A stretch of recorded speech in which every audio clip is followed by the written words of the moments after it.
Howdy, all of you delicious people. I'm here today to review The Strangers from 2008. So, the tagline of this movie is based on true events, not based on a true story, because that's a drastically different thing. Because I think a lot of people, when they see based on true something, they're like, oh my god, every bit about this story was real, and that is to be the selling point of a movie at a lot of times, where it's like, especially a horror film, it's like, oh, this is real found footage and stuff like Blair Witch was, and like Blair Witch Project. And then come to find out, like, you would find all those cast members years later just showing up some award show, like, hey, we're here, like man, were those sales of that movie going really, really well, so much so that they made a sequel that was garbage. Just, like, the macabre whole thing was just ruined. But anyways, so, and then they went on and did it like a garbage sequel, but had some interesting actors in it. But anyways, so my main reason for wanting to go on and reviewing this movie is to really just get to the sequel, because I've seen the sequel once and I really thoroughly enjoyed it, and so, like, I'm just kind of reviewing this one to get to the sequel because I like to do everything in a pattern in whichever. So, The Strangers, based on true events, which really just means that 5% of this movie is probably true. Or is based on some sliver of something, to just slap on a tagline for this movie, which is just kind of like, really, I don't like that at all. But anyways, so for this film, we go on, and no matter how many times that I've seen this movie always makes me uneasy, just because in your brain you're thinking, like, man, like, I guess my house really isn't secure, and when thinking about it, anybody could probably break in, if they really wanted to, and I'm like, oh my god, that kind of makes you really uneasy. Uh, and when you go on in all these, like, home invasion movies, it just kind of like, very uneasy. So going on into this movie, we of course have uh, these three killers that are to go on and have a sack face or doll face or a pin-up girl, and so we have this couple that's coming home late at night, and it's 4 o'clock in the morning, and they have to showcase this on this movie. Like, hey, why is someone knocking on our door? It's 4 o'clock in the morning. Like, what the heck? So we have Kristen, who come from this wedding reception, and they have to drive all the way back to their place.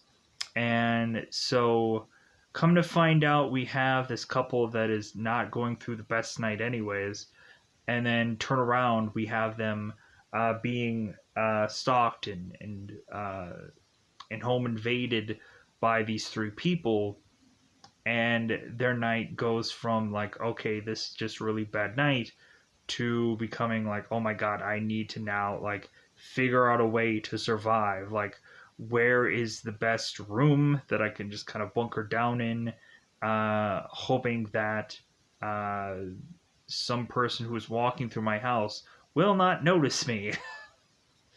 And so,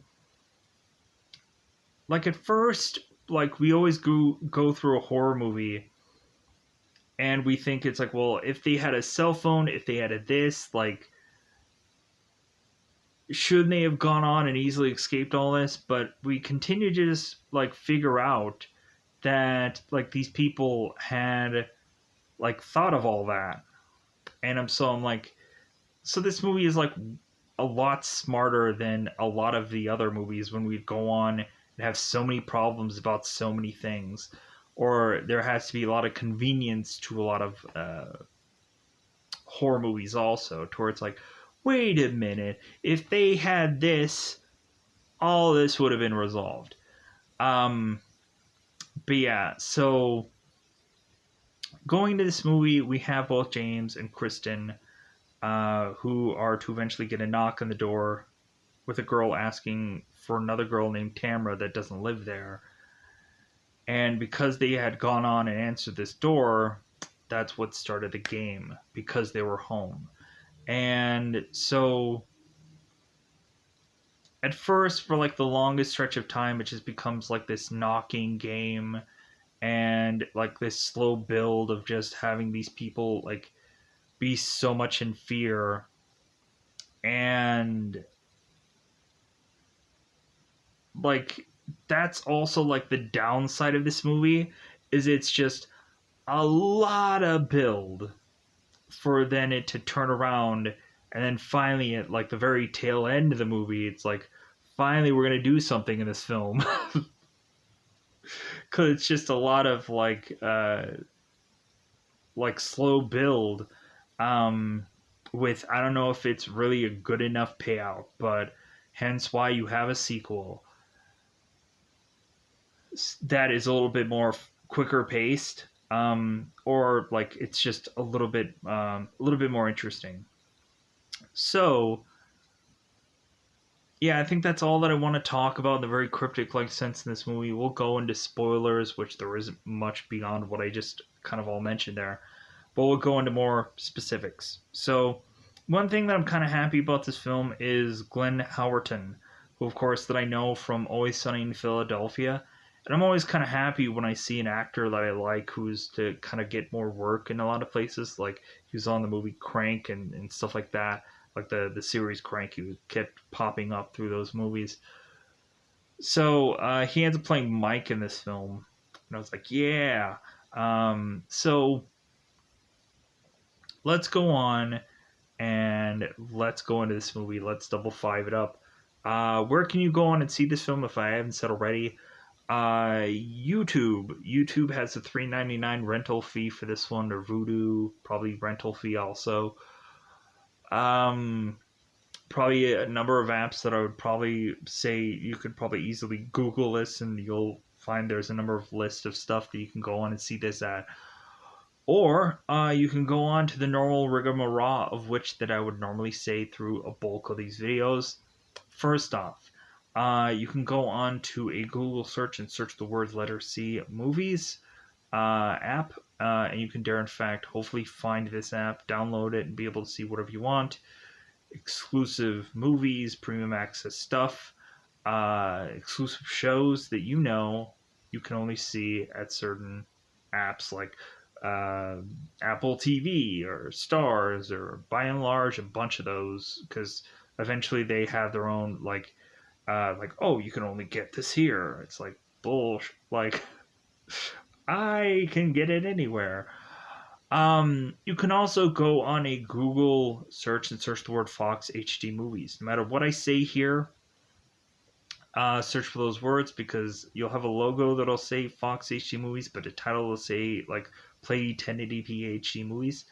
You can also go onto a Google Play Store and search the word TV Crush. You find an app that has a logo that says HD movies with a crown off the side.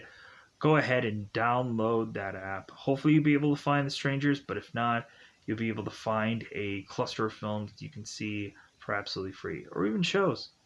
So, with that said,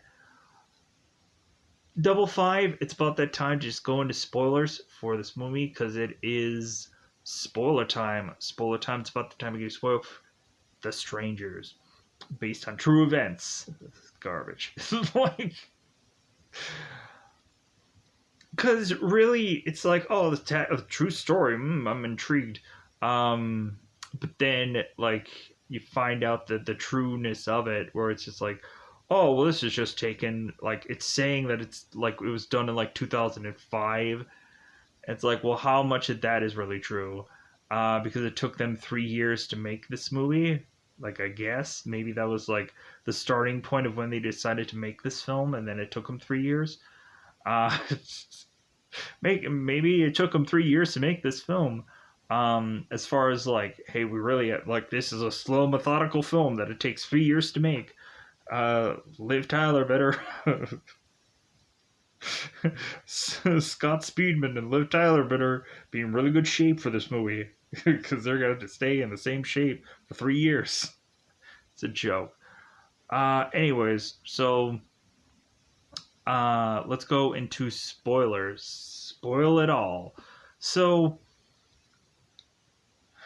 we have two Mormon boys who are, I guess, like um, Jehovah's Witnesses that go through door to door, like, hey, have you heard the good word? Um, and so these people haven't heard the good word because they're dead. So we have these boys who going on and doing this 911 call, and they, of course, are to not know exactly where they are, but they end up saying that there's so much blood, so on and so forth. So we go on into this story, and they started off with basically the ending, so you can just kind of assume or assess that more than likely James and Kristen didn't make it out of this alive, sadly enough. So James and Kristen are to go on, and like now we have to show like the beginning of this whole thing. James and Kristen are to be at this wedding reception, and so at this wedding reception, James has decided to pop the question to Kristen, and Kristen's like, no. Yeah. So James and Kristen, I guess, were like trying really hard to kind of keep their relationship alive, but they really just find out that their relationship is dead. So James and Kristen are to make it back to their place at 4 in the morning because we have to obviously mention that. And so it seems that James and Kristen were going to get pretty hot and heavy because James was to have made like all these rose petals all over the gosh darn place. And like Kristen was like, well, hey, like who like helped you do all this? And it was him and Mike doing all of this stuff just to like try to like I guess put the spice back in their love life, and yeah, that didn't really work. So Kristen goes on into this bubble bath, and so James is to get some ice cream, and so he is to kind of slam the ring onto the table because like so we go on here and we have James that calls Mike and just tells him it's like, hey man, like this didn't work out like I thought it would. So yeah, like if you can just come here and just kind of pick me up, that would be great. I know like it's a truck or it's a trek to get out here, but like I really appreciate it. So James goes on and tells Kristen that he's already kind of called Mike and everything like that, kind of set everything up. So James and Kristen are to be possibly in throes of whatever passion. Then all of a sudden there's a knock on the door. They're like, this is 4 in the morning. Why is anybody knocking on the door? So they open the door because they're stupid. I would have just been like, dude, like I'm not opening it for anybody after a certain time at night. No. Um, I think there was like one time or two times. Yeah, there was like two times where there was like this weird knock on the door, like really late at night. Never answered the door. And there was another time where there was these like kids who were going through our neighborhood and doing this like prank thing where they would go on and like they would knock on the door and whatever. And so like we answered it, just kind of poked our head out, and no one was there. And so the kids, because there was a bunch of kids, I guess, and so they decided that they were going to go on and try to do this again. This time around, yeah, we just freaking called the cops on these people because we're just like already just like really like because my mom like overheard them just kind of mentioning that they were going to do this again, And so she's like, no, you're not. And then they ran off. And so it was like, you freaking kidding me? So we go on and like just call the cops, and they came buzzing by. And so we're like, yeah, like these kids, they're just like ding dong ditching all over the neighborhood. So you want to just kind of patrol, that'd be great.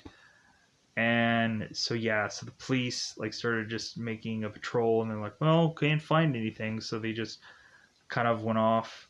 But it's like, well, yeah, don't mess with those people. They'll freaking call the cops. So we go on here, and so there's, of course, a knock, knock, knock on the door. James, of course, is to answer it, and it's a girl asking for a girl named Tamara. And both of them are like, no, like no one lives here named Tamara. Sorry. And they're like, well, are you sure? It's like, yep. So the girl leaves.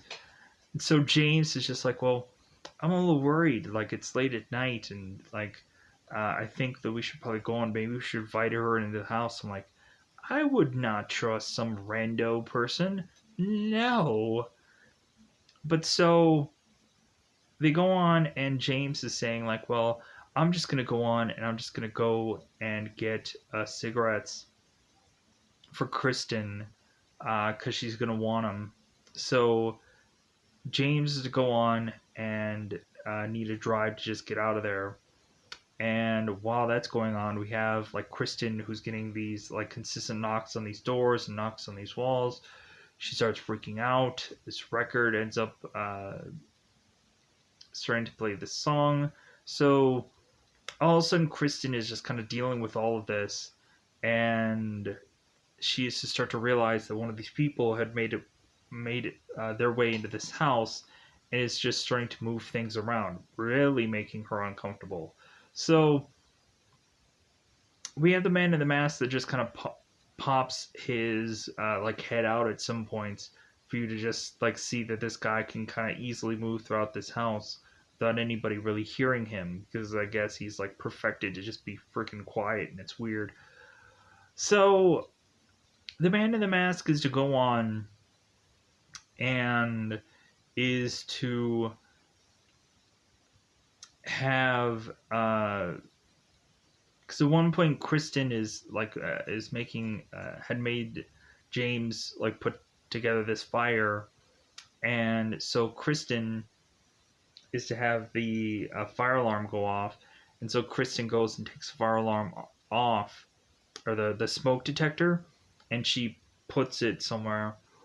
And so the killer is to go on and take this girl's cell phone and put it in the fire, and is to also go on and put this smoke detector in a different place than where it was. And so Kristen is to realize what's going on, and she sees a smoke detector and she freaks out. So Kristen is to go into some room that hopefully has a one window that, again, it's like, shouldn't she go in a room where there's like absolutely no windows?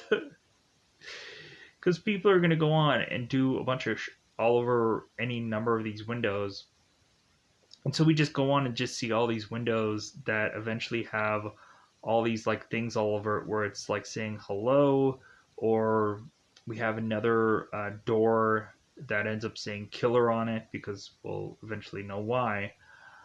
So we go on, and so James is to make his way back home. And so James eventually is to make it to where Kristen is, and Kristen's freaking out, and she was like scared that James was even to come into the house.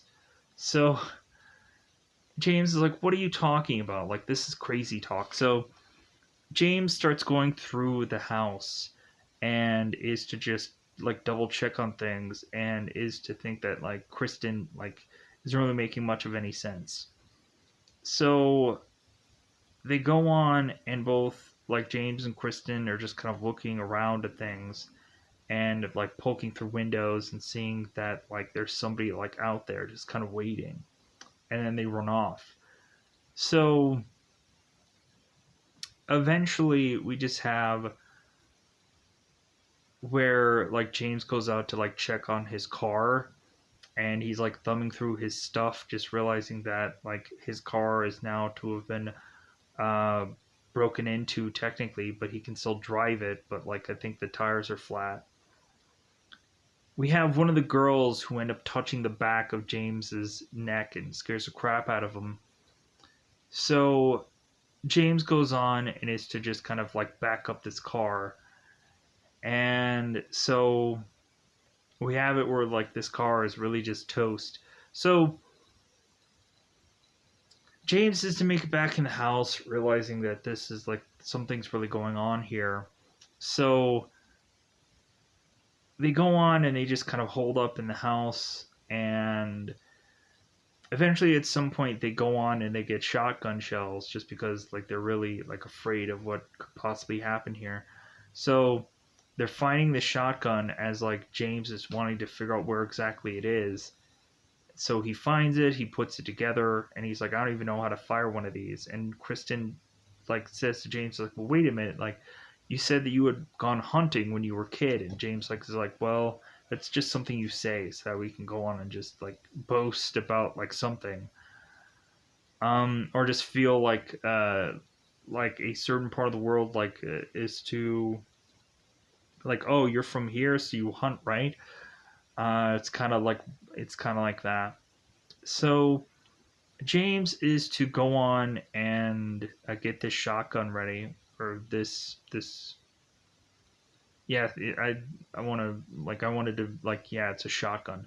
So we go on and we have these guys who are starting to try and break in, but like they try to break in through this door, and so they're banging on the door, they're making a bunch of sounds, and so finally they bring an axe through this door, and so that leaves both James and Kristen to find this piano and just place it in front of this door. And they start really chopping through this door. And so James tries to like shoot this door uh, with this shotgun and hits nothing. So you would have thought that maybe like James would have kind of picked his spot or something like that, because you don't know how many exact bullets that you probably have with this weapon. That is really going to be like you should pick the best like time to eventually strike, supposedly. So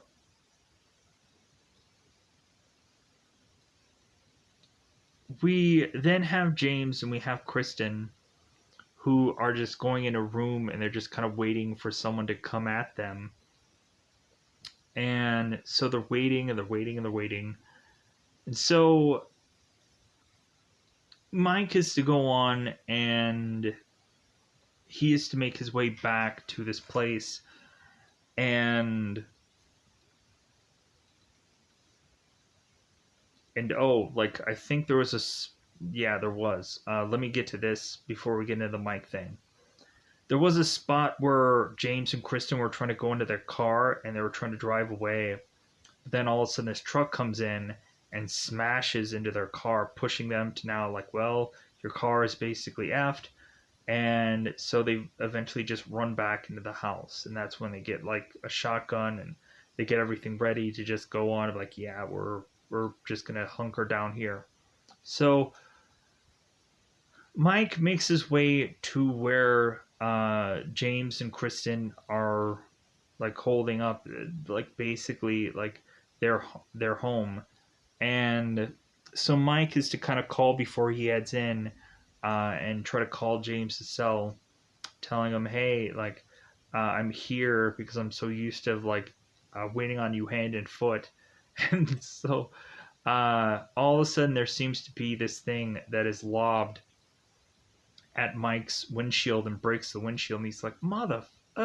So James is to make his way, or Mike is to make his way to James's house, and is to at first when he like gets like by the house. He goes on, is like, hey, and he tries to like call out. Then he grabs this item. It looks like a poker, or it looks like a something, some kind of weapon of sorts. So Mike goes in further into the house, and the man in mask is to go on and just have this axe and be ready to just go on and kill this guy. So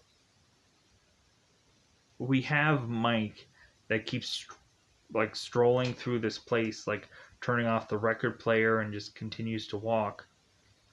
And all of a sudden, we have James who opens fire on Mike, not realizing that it's Mike. And then James is like, wait a minute, like this guy didn't have a mask on. So James looks to see who it was that he shot and realizes that it was Mike. He's like, oh my God, like I killed Mike. So we then go on, and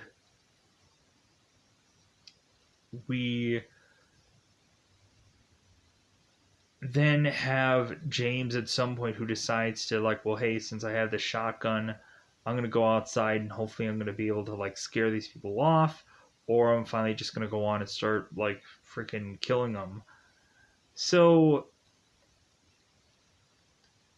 James goes outside, and Kristen is kind of like waiting outside, just kind of like waiting for like something to happen. She's just kind of like, she's just sitting like outside, and I'm just like, this seems so weird for a person to just be like barefooted, just sitting outside, just waiting for something to happen.